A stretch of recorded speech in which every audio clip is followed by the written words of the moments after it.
नमस्कार, मी सुरेश कोडितकर यूट्यूबवरील ऑपबीट या चॅनलवर तुम्हा सर्वांचे स्वागत करतो.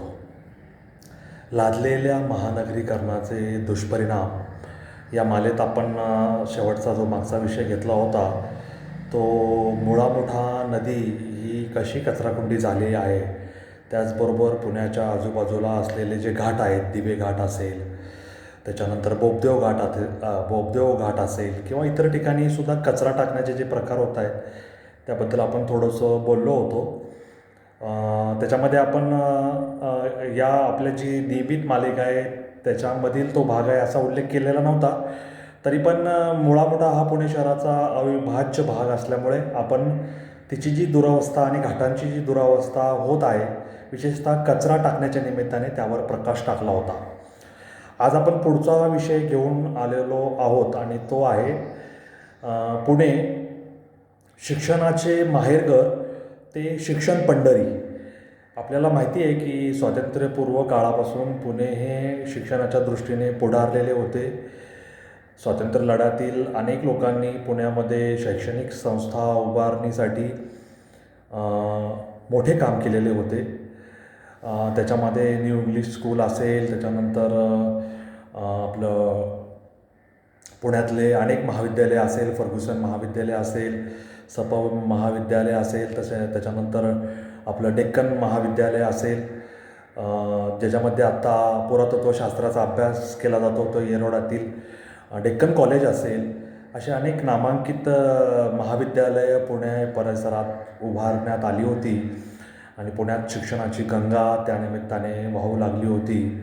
अगदी प्राथमिक शिक्षण असेल ते माध्यमिक, पूर्व माध्यमिक आणि इतरही अनेक प्रकारचे शिक्षण केंद्र पुण्यात स्थापित झाली होती आणि पुण्यात चांगल्या प्रकारचं शिक्षण मिळतं असा एक चांगला प्रवाह आणि प्रवाद त्या काळापासून जो चालत आलेला होता तो साधारण 21सावं शतक उजाडण्याच्या आधीपर्यंत अत्यंत सुव्यवस्थित सुरू होता आणि साधारण 1990च्या दशकाच्या आधीमध्ये पुण्यात अनेक दुसरी इतर नामांकित महाविद्यालयं उभी राहू लागली आणि पुण्याचा चौमुखी विकास सुरू झाला. आपल्याला माहिती असेल की पुण्यात खाजगी विद्यापीठं आली. मग ते भारती विद्यापीठ असेल, DY Patil college of engineering असेल, जी नंतर विद्यापीठ झालं, त्याच्यानंतर MITचं विद्यापीठ असेल, त्याच्यानंतर इतकी कॉलेज आली की पुण्याच्या आजूबाजूला आता एक कॉलेजांचं कुत्र्याच्या छत्रीप्रमाणे पीक आलेलं आपण पाहू शकतो. मग ती खाजगी होती, अनुदानित, विनाअनुदानित, शासकीय होती, त्याच्यानंतर तो शासकीय कोटा, त्याच्यानंतर देणग्यांचा कोटा, आणखी कसले कोटे होते, त्या माध्यमातून अनेक महाविद्यालये आली आणि शिक्षणाचा एक महापूर आला आणि शिक्षणाचा बाजार सुरू झाला. मला आठवतं आहे साधारण 1990 ते 95च्या सुमाराससुद्धा खाजगी कॉलेजांची जी वार्षिक फी असायची ती साधारण 15-16 हजार ते 20,000 असायची आणि ती अनेक मध्यमवर्गीय गरीब कुटुंबांना परवडणारी नसे आणि डोनेशन देऊन सहज लोक त्याच्यामध्ये प्रवेश घेऊ शकत असत. कालांतराने हे विद्यापीठांचं लोन वाढत गेलं आणि आज अशी परिस्थिती आहे की देशातून, राज्याच्या अनेक भागातून पुण्यात शिक्षणाला येणाऱ्या लोकांची संख्या ही सातत्याने वाढत आहे. परंतु श्रमकेंद्रित नसणारं आणि भाकरी केंद्रित असणारं हे शिक्षण देऊन आपण पांढरपेशी, व्हाईट कॉलर अशी एक पिढी निर्माण करत आहोत की ज्या पिढीला काम करण्यापासून, अंगमेहनतीचं काम करण्यापासून आणि इतर करत असलेल्या श्रमाच्या कामापासून तिटकारा आहे आणि ती पिढी अशा काम करणाऱ्या लोकांना आपल्यापासून दूर राखण्याचा प्रयत्न करते आणि आपण कोणतरी उच्च आहोत आणि हे नीच आहेत अशी एक भावना निर्माण करणारं शिक्षण आपण आपल्या या पिढीला दिलेलं आहे आणि त्यापासून समाजात हा असंतोष आणि वर्गसंघर्ष सुरू झालेला आपण पाहू शकतो. आपण सर्व समान पातळीवर आहोत असं शिक्षण, असा एक संस्कार आपण का देऊ शकत नाही, हा प्रश्न या निमित्ताने मला तुम्हा सर्वांपुढे उपस्थित करावासा वाटत आहे. आज जरी आपण एवढं शिक्षण देऊन पुण्याची शिक्षण पंढरी करून या शिक्षण पंढरीतून खरोखर सत्य, नीतिमत्ता, सामाजिक सुधारणा, समता, समरसता उभे करणारे वारकरी निर्माण करू शकलेलो आहोत का आपण? का बाहेरून येऊन चारचाकी वाहनांच्या डिकीमधून डोनेशन द्या आणि कुठलीही पदवी कशीही मिळवा आणि घेऊन जा, भारतात कुठेही कशी जगभरात वापरा, असं शिक्षण देणारं असं आपण शिक्षण देणारं काही केंद्र उभं केलं आहे का? स्वामी विवेकानंदांप्रमाणे हाताची घडी घातलेली एक अशी छबी निर्माण करायची, एक अशी मुद्रा द्यायची आणि संतांचा वारसा सांगून जगभरातल्या लोकांना तत्त्वज्ञानाचा डोस पाजून आणि संतांचा वारसाचा मुलामा देऊन आपली एक काय म्हणतात त्याला, आपलं एक संस्थान उभं करायचं, असं आपल्या आजूबाजूला आपण झालेलं पाहू शकतो. या पुण्यामध्ये अनेक औद्योगिक संस्था आहेत. कॉलेज ऑफ इंजिनिअरिंग सारखं इंग्रजांच्या काळातील अभियांत्रिकी महाविद्यालय आहे. पुण्याच्या आजूबाजूला संरक्षण मंत्रालयाच्या प्रयोगशाळा आहेत. त्याच्यामध्ये R&D रिसर्च इन्स्टिट्यूट असेल, ARD armament research development engineering असेल, त्याच्यानंतर HEMRL असेल. पुण्याजवळ ऑर्डनन्स फॅक्टरीचे कारखाने आहेत, जिथं दारुगोळ्यावर संशोधन केलं जातं, उत्पादन केलं जातं. त्याच्यानंतर पुण्याजवळ आर्म फोर्सेस मेडिकल कॉलेज आहे, त्यांचंसुद्धा संशोधन केंद्र आहे. त्याच्यानंतर पुण्याजवळ असे अनेक केंद्र सरकारचे, राज्य सरकारचे अनेक असे उपक्रम आहेत की जिथं अनेक कामं केली जातात. मग ते हाफकिन जैव संशोधन केंद्र असेल, जिथं लस निर्माण करण्यासाठी संशोधन केलं जातं. असं ह्या समृद्ध पुण्याजवळ शैक्षणिक, सांस्कृतिक, संशोधनात्मक वातावरण असतानासुद्धा पुणे माहेरघर ते पंढरी किंवा पुणे माहेरघर ते शिक्षणाचं बाजार केंद्र हे चित्र आज आपल्या सर्वांच्या समोर उभं झालेलं आपण पाहू शकतो. आणि याच्यातून फार काही निर्माण होत नाही आहे. तर शिक्षणाचं बाजारीकरण झालं आहे, शिक्षणाचं सार्वत्रिकरण झालं आहे आणि आम्ही राजकीय पुढारी झालो म्हणजे आमच्याकडे साखर कारखाना असायला हवा, पतसंस्था असायला हवी, त्याचबरोबर आमच्याकडे शैक्षणिक संस्था असायला हव्यात. या अत्यंत उदार भावनेने पुण्याच्या आजूबाजूला सुद्धा अनेक राजकीय लोकांनी शैक्षणिक संस्थांसाठी जागा बळकावून शैक्षणिक संस्था सुरू केल्याची अनेक उदाहरणं आपण डोळ्यादेखत पाहू शकतो. ह्याच्यातून साध्य काही होत नाही. ह्याच्यातून नवी पिढी घडवली जात नाही, नवे शिक्षणसेवक घडवले जात नाही, तर पोठार्थी आणि शिक्षणार्थी तयार केले जातात.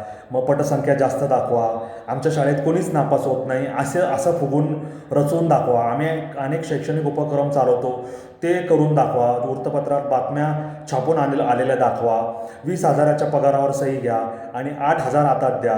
असे अनेक उपक्रम पुण्याने अनुभवलेले आहेत. पुण्यानेच नव्हे तर पुण्याच्या आजूबाजूच्या ग्रामीण भागाने सुद्धा अनुभवलेले आहेत.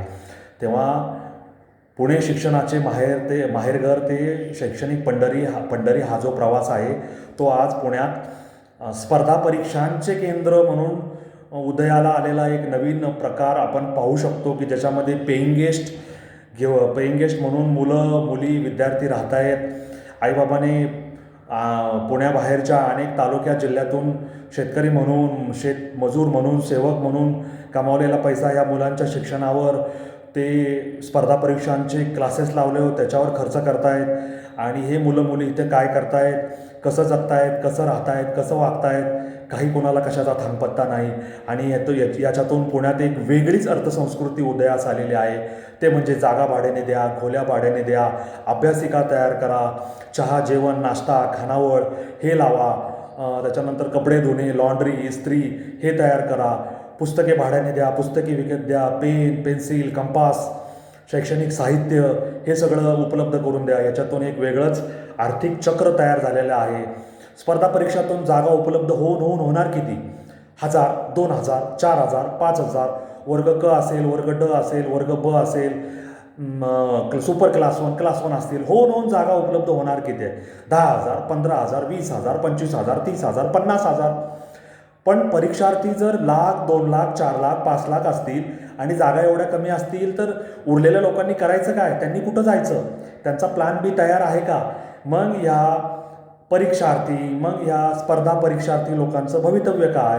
त्यांच्या आईबापांनी त्यांच्या कष्टाने उभं केलेल्या, घडवलेल्या या मुलांनी जर त्या स्पर्धा परीक्षेत अपयश आलं तर, आणि ह्या मुलांनी आत्महत्या केल्या किंवा ह्या मुलांनी अभ्यास करता करता यांची काही बाहेर प्रेम प्रकरणं, मैत्री प्रकरणं घडली, त्याच्यावरून मग हत्या, वार करणे किंवा गळ घालणे किंवा वाईट काही संबंध, विनयभंग, इतर काही महिलांचे प्रश्न, आणि काही कायद्याचे प्रश्न, सुव्यवस्था उद्भवली तर त्याला जबाबदार कोण, याचा सुद्धा विचार पुणेकरांनी या निमित्ताने करावा असं मला त्यांच्या सर्वांच्या लक्षात आणून द्यायचं आहे.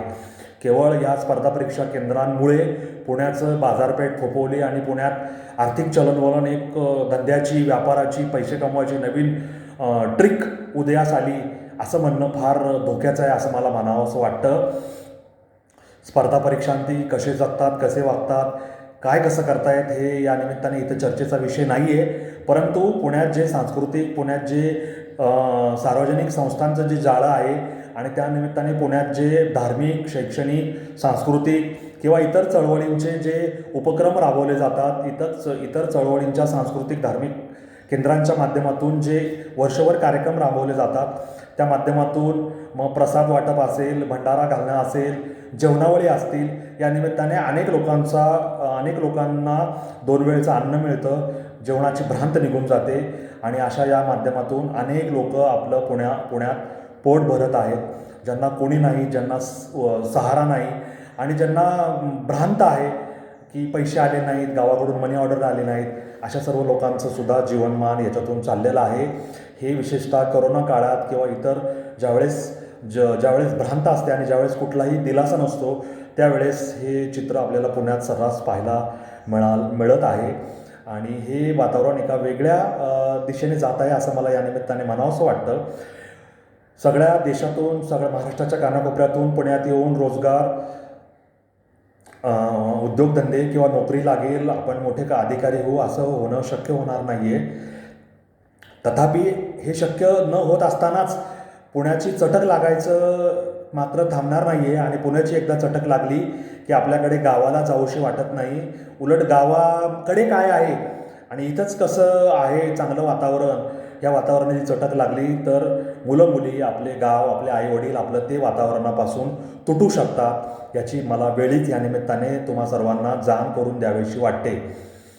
ह्या शहरात सगळ्यांना भवितव्य आहे, सगळ्यांना आपलं जीवनाचं करिअर उपलब्ध असं नाही, फार थोड्या लोकांना हे उपलब्ध आहे. तेव्हा आपला प्लॅन बी तयार आहे का नाही हे पहा.